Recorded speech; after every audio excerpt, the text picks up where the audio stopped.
I am here tonight with our Grand Marshal, Kevin Kinney, of the West Orange St. Patrick's Day Parade. First of all, Kevin, congratulations. I've known you a long time, and this is truly a great honor. Tell me a little bit about what you're feeling now. Tonight is Wednesday, and we step off the parade on Sunday. How are you feeling right now? I'm ready. It's been since November, been kind of building up toward this, and I've met some wonderful people. My deputies, fantastic group of people with Robert and Marion and Gwen, and we've been to a lot of events together and formed a really good friendship.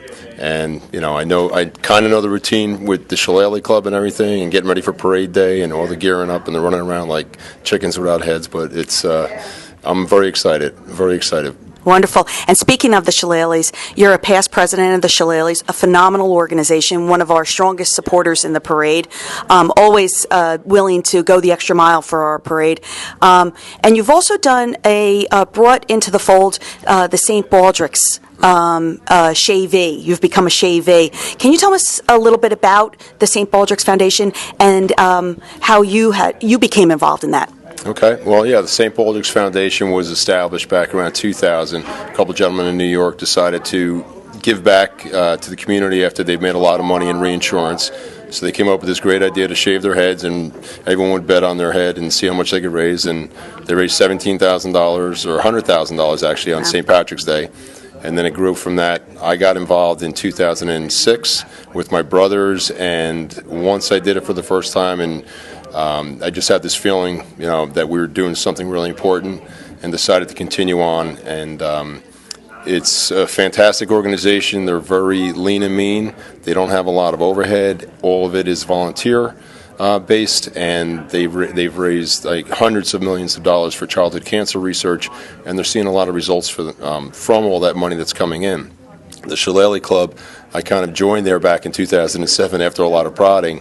For some selfish reasons, to actually bring the St. Baldrick's to the Shillelagh Club, and they embraced it, and the rest is history. We've done very well, raising, getting towards $1 million after 10 years there. That is incredible, and what an organization! And one day, hopefully, that childhood cancer will be eradicated. So hopefully that will happen. But you're doing your piece, which is tremendous.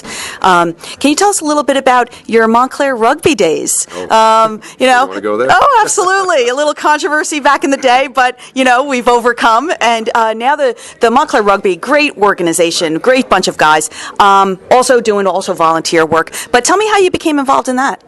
Actually, I was 18 years old and decided I wasn't really sure what direction I was going in, and just got a new job in Newark with a good friend of mine, Tom Malkinski, and he met a guy down in Newark named Mark Cowan, who also worked at the Prudential, and they both sitting around lunch one day. They talked me into it, and I said, I don't know anything about rugby, but let me go check it out.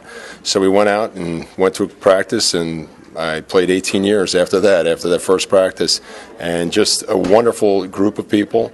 I know that if I ever needed anything, and this is true with the Shillelagh Club, excuse me, I could call any one of those guys at 2 in the morning, and they would come help me out. It's just a real brotherhood, a lot of camaraderie, and as you mentioned, we do a lot of charitable stuff too with the rugby club. And yeah, we had a little mishap a few years back with Mr. Melvin, who didn't appreciate some of our antics, which we thought were fairly harmless along the parade route, but he didn't appreciate it, so we were told not to return for a while. Right. So I became a spectator. Fantastic. Until the Eddie Mao Association let me come and march with them. That's wonderful. That's right. It was a good time back then. That's for sure. Tell us a little bit about where your family traces its roots back to Ireland. It's a very difficult question to answer.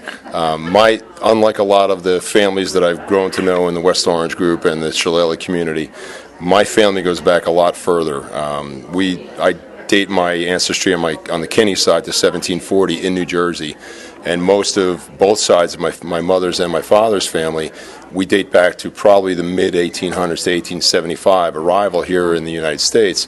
So we're so many generations removed from Ireland.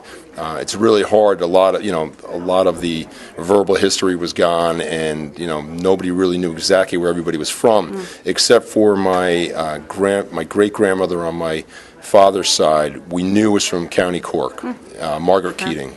Wow, very And she interesting. came over here in 1875. Wow, 1870, and I'm sure she passed through Ellis Island on her way. We're not sure. I looked up the records, and we haven't really found a definitive entry point yet. Right. Or the ship manifest. So I'm still looking.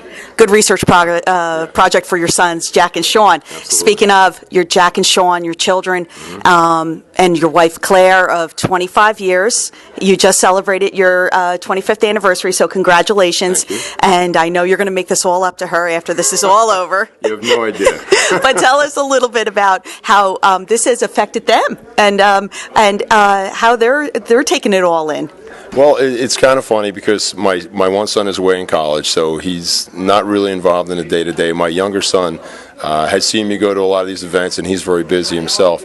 But they're enjoying it. I guess they're very proud of me for being honored. And my wife is is going along. She's been a trooper. She's used to it to some degree with all of the work that I do with Baldrick's and the Shillelagh Club. But she's excited. She understands what a big honor it is for this community, and for me being such a part of the community for so long, that it is a special day, and she understands that. And my mom is thrilled beyond words, and my siblings as well. Of course, and speaking of family, such a huge influence on your life was your dad, Charlie, who passed away a few years ago. And I know he would be so proud of you right now. Tell us a little bit about your dad. Charlie was one of those guys you call a legend. There's always these legends in the community that everybody talks about in a good way. He had a fantastic sense of humor. Was very proud to be Irish, even though I'm still not sure on the Kinney side if it is all Irish. It may be Dutch back there. But he just loved St. Patrick's Day. He loved the parade. He was a parade official in Newark for many years, back in the 60s and early 70s when we lived down in Newark. And we used to watch it from Military Park every year on Broad Street. And he just couldn't get enough of it. Even after he, got sick later in life, we would still bring him up to the West Orange Parade because that was something he just had to do and had to be there. He was an absolute character, worked harder than any man I've ever seen in my life, and just had a wonderful sense of humor, if mischievous sense of humor. Used to love dressing up on Halloween. That was his second favorite holiday, I would say. But just knowing that he's up there watching, I know he's beaming right now. It's a proud moment for you, and I know he's looking down on you. And your career, successful with the real estate industry, Rhodes Van Note, and now Halstead Property. Right. How long have you been with them, and or do you see that as a lasting part of your career? Well, yeah, I've been doing it for 20 years now, and I've been in the same office for the entire term. That really it's a very nurturing place to be. It was very family-oriented. Bridget Van Note and Carol Rhodes, who were the owners of Rhodes Van Note, took me in back in 1996 when I had to change careers, when Prudential downsized. And I never looked back. It's just, I always felt very comfortable there. Got along with everybody. We've had almost the same crew for the last decade. And yeah, okay, the name changed on the door, but the family feeling and the way we treat our clients and the history of the firm itself is just too important. And I still feel very welcome there, right. And I imagine it'll continue for some time. Absolutely. Well, we are so proud of you, and you are going to be leading our parade up the street on Sunday, and we want to wish you all the love, blessings, and good luck coming this weekend. So happy St. Patrick's Day, and best of luck. Thank you, Carol. Appreciate it, and God bless, and happy St. Patrick's Day. Happy St. Patrick's Day.